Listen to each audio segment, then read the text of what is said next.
तो आज का टॉपिक है ब्रेकियल प्लेक्सिस। ये टॉपिक इंतहाई इम्पॉर्टेंट टॉपिक है। इसमें से अगर कुछ भी ज़रा भी चीज़ समझ में नहीं आए तो मुझसे लाजमी लाजमी लाजमी पूछना, क्योंकि इसका कॉन्सेप्ट बिल्कुल क्लियर होना चाहिए। पूरे अपर लिम में ये उसका निचोड़ है और ये इसमें से क्वेश्चन BCQ OSP में भरे हुए होते हैं, तो ये आता लाजमी है, 100% हर मरतबा आता। ठीक है, तो अब सबसे पहले आपको याद होगा कि हमने यहाँ पे देखो, ये स्पाइनल कार्ड है। क्या स्पाइनल कार्ड में आपने पढ़ा था dorsal root and ventral root, dorsal horn and ventral horn. Dorsal horn से निकला डॉर्सल रूट, जिसमें ये गैंग्लियन भी मौजूद है। वेंट्रल हॉर्न से निकला वेंट्रल रूट, और जब दोनों कंबाइन हुए तो हमने इसको कहा था स्पाइनल नर्व। फिर आपने पढ़ा था कि स्पाइनल नर्व डिवाइड इनटू किसमें रेमस में, सॉरी है ना, रूट में। ठीक है, पहले रूट में होगी तो वेंट्रल रेमाए। अब यहाँ पे जब ये डिवाइड होता है किसमें, वेंट्रल रूट एंड ये डॉर्सल रूट वेंट्रल रूट, अब रेमाए में होगी, सॉरी, क्योंकि यहाँ पे हॉर्न था, यहाँ पे रूट था, यहाँ पे क्या है, रेमस। तो ये पीछे की तरफ तो जा रहा है, तो ये डॉर्सल रेमस हो गया या पोस्टीरियर रेमस, ये हो गया वेंट्रल रेमस। ये दिखाने का मकसद ये था कि ये जो प्लेक्सिस बनते हैं वो एंटीरियर रेमस से बनते हैं, एंटीरियर प्राइमरी रेमस से। फिर एंटीरियर रेमस देखो, यहाँ पे पोस्टीरियर ब्रांच डॉर्सल ब्रांच से डिवाइड हो रहा है, तो वो प्लेक्सिस में इनकी कंट्रीब्यूशन होगी। लेकिन मेन आपको क्या याद हो कि बॉडी में जितने भी प्लेक्सिस बन रहे हैं, चाहे लंबर प्लेक्सिस है, ब्रेकियल प्लेक्सिस है, सैक्रल प्लेक्सिस है, they are form by the anterior primary ramus. ठीक है, अब हम आते हैं प्लेक्सिस पे कि अब आप जहन में ये रखना। अब हम आते हैं, तो ये जो ब्रेकियल प्लेक्सिस यहाँ पे डायग्राम बनी हुई है, तो ये जो C5, C6, C7, T1 ये लिखा हुआ है, तो ये सर्वाइकल है। C indicates the region of cervical region, T thoracic region. तो स्पाइनल कार्ड तो मौजूद है पूरा इसमें। तो स्पाइनल कार्ड में अब देखो, सर्वाइकल रीजन से वेंट्रल रेमस से, कौन सी वेंट्रल रेमस से, C5 से एक वैल्यू एक आया, ये C6 आई, ये 7 आया, 8 और ये T1।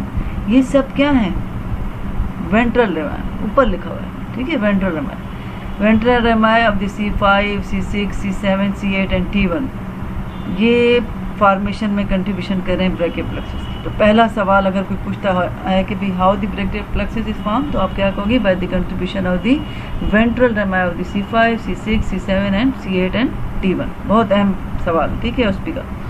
अब देखो C5 यहाँ आया, it divides in 2 part, upper and lower. ये क्या है, अपर एंड लोअर, ये अपर डिवीजन है। मीन अपर डिवीजन नहीं कह सकते इसको, आप कहेंगे anterior division and posterior division ना, डिवीजन इस तरफ आएगा। ठीक है, तो it divides into 2 part.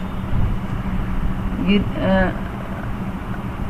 Divide से भी पहले आप ये याद रखो, ये क्या आ रहा है, C5 यहाँ पे आया, और ये क्या आया, C6 आया, दोनों आपस में यहाँ मिल गए।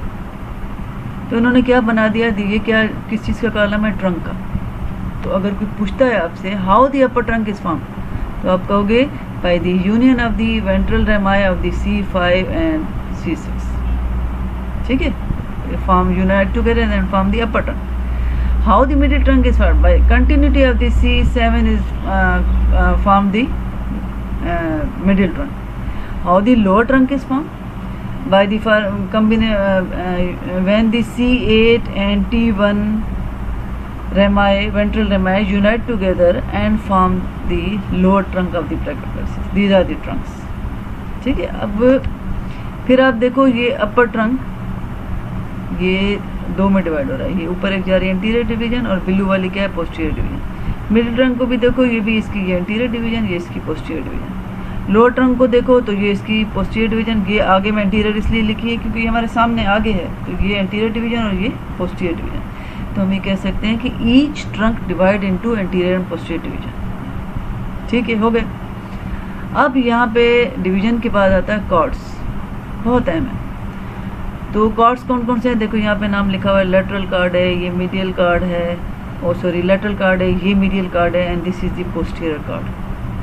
लेटरल कार्ड, अगर कोई पूछता है how the lateral cord is form, lateral cord is from the, देखो, anterior division of the upper trunk and anterior division of the middle trunk unite together and form the lateral cord of the brachial plexus. बहुत अहम सवाल है जिस तरीके से बता रही हूँ, ठीक है। फिर अगर मीडियल कार्ड की बात करें, पोस्टीरियर को मैं लास्ट में करूंगी। मीडियल कार्ड में आप देखो लोअर ट्रंक की anterior division continuous and form the medial card, ठीक है।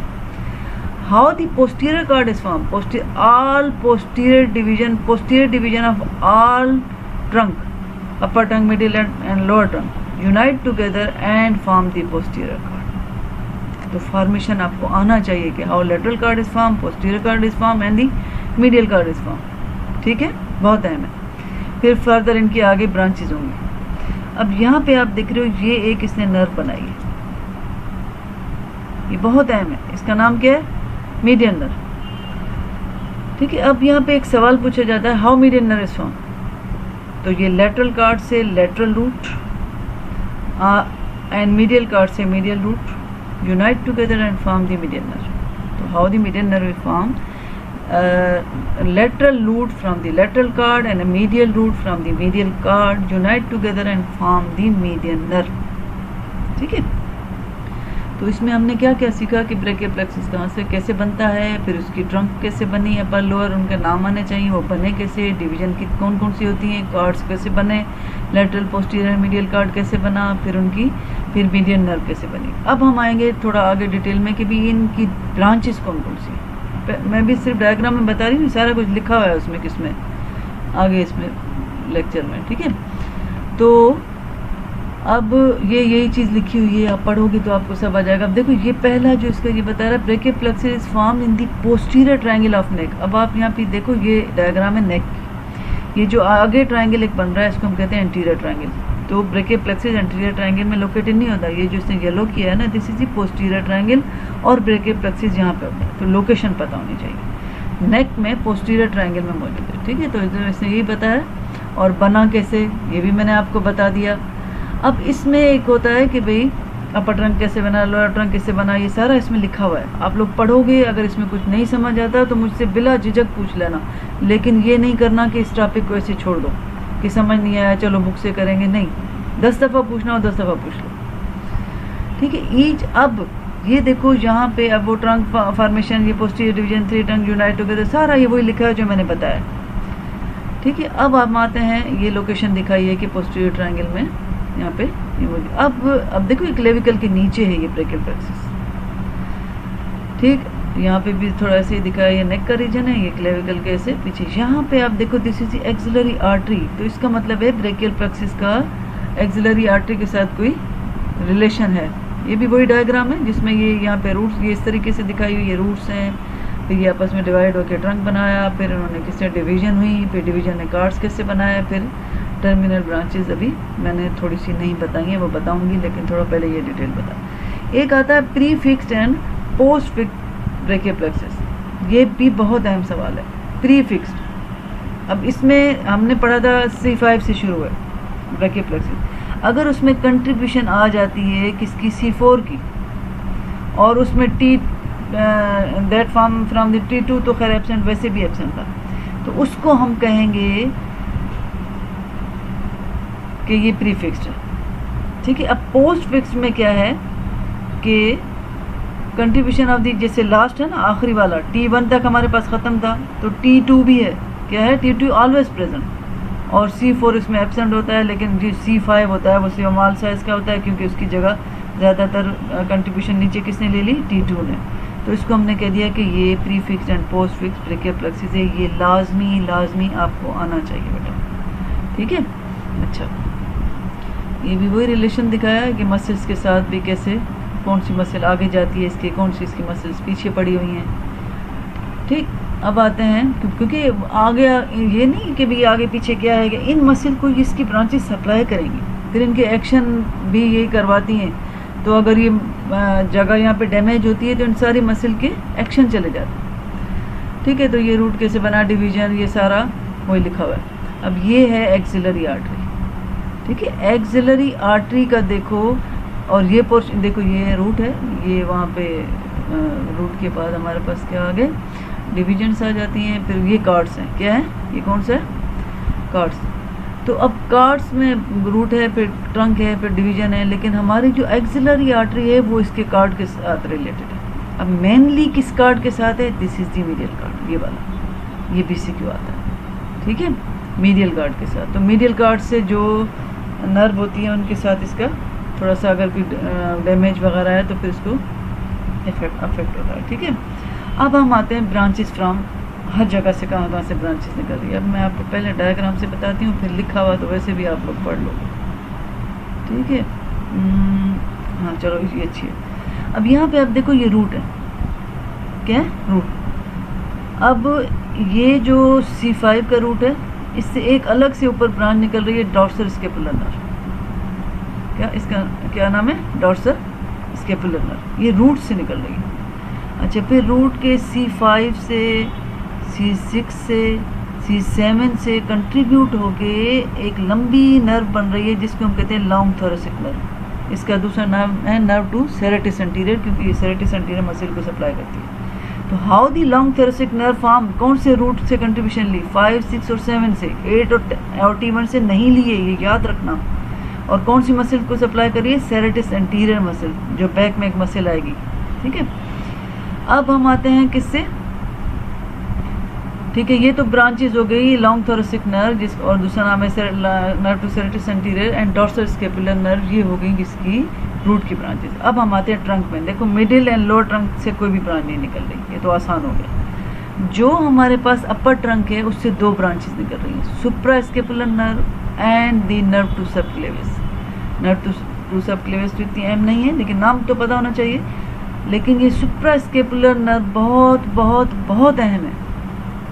ये सुप्रा स्पाइनेटस मसल को सप्लाई करती है, डेल्टॉइड को डेल्टॉइड को ये नहीं करेगी।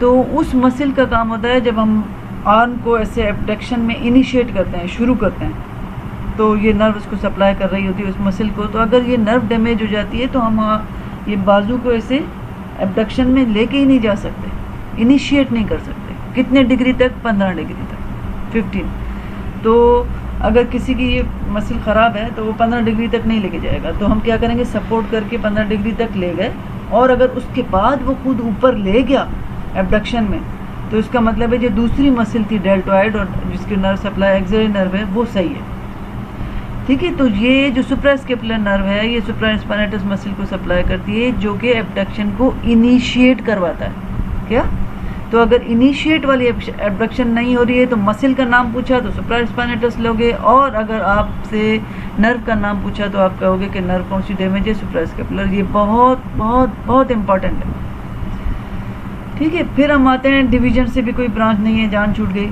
अब हम आते हैं किस पे, कार्ड्स पे।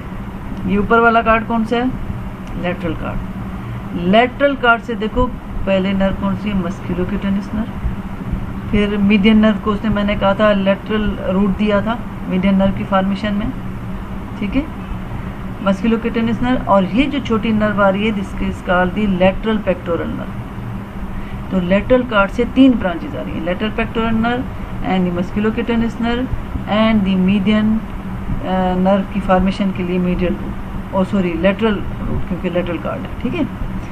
अच्छा, अब हम आते हैं किस पे, पीछे ये डायग्राम है ना, इसमें भी बता, हाँ ये बात ये भी अच्छी, ठीक है। अब हम आते हैं मीडियल कार्ड की ब्रांचेस पे। तो इसको देखो 1 2 3 4, इसने लेटरल कार्ड ने कौन सी दी थी, lateral pectoral nerve. Medial card कौन सी देगी, मीडियल पेक्टोरल नर्व, क्योंकि पेक्टोरस मसल होती है मेजर मसल, तो इसके मीडियल और लेटरल पार्ट को ये सप्लाई करती है। तो मीडियल पार्ट इसे applied by the medial pectoral nerve, और लेटरल पार्ट उस मसल का supplied by the lateral pectoral nerve, ठीक है। और ये याद रखो किसी मसल की अगर 2 सप्लाई हैं तो उसका अगर ये जैसे लेटरल पेक्टोरल नर्व डैमेज हो जाती है तो उसका सिर्फ लेटरल पार्ट काम नहीं करेगा, तो वो थोड़ी बहुत काम करेगी। अगर दोनों जाते हैं तो फिर मीडियल और लेटरल, तो फिर दोनों काम नहीं करेंगे, तो मसल की पूरा वो मसल काम नहीं करेगी, ठीक है। तो मीडियल कार्ड से एक ब्रांच ये हो गई। फिर आप देखो ये वाली medial क्यूटेनस nerve of arm and medial क्यूटेनस nerve of four arm. क्यूटेनस mean जो स्किन को सप्लाई कर रही है, तो जहाँ जहाँ ये सप्लाई कर रही है तो इसका मतलब है वो अगर ये डैमेज हुई तो वहाँ पे ये हमें सेंसेशन, ये क्यूटेनस मीन हमारी सेंसेशन, तो वहाँ उस एरिया पे हमें महसूस नहीं होगा मीडियल साइड पे ही, क्योंकि ये मीडियल क्यूटेनस नर्व आर्म है, मीडियल क्यूटेनस नर्व फोरआर्म है। चौथी ब्रांच है थोरैकोडोर्सल नर्व। ठीक है, तो ये 4 ब्रांचेस निकल रही हैं मीडियल कार्ड से। नाम तो पहले टिप पे याद हो। फिर हम आते हैं पोस्टीरियर कार्ड पे। पोस्टीरियर कार्ड देखो यूं कंटिन्यूटी में पहले एक ब्रांच दे रही है, ये एक्सिलरी एंड रेडियल।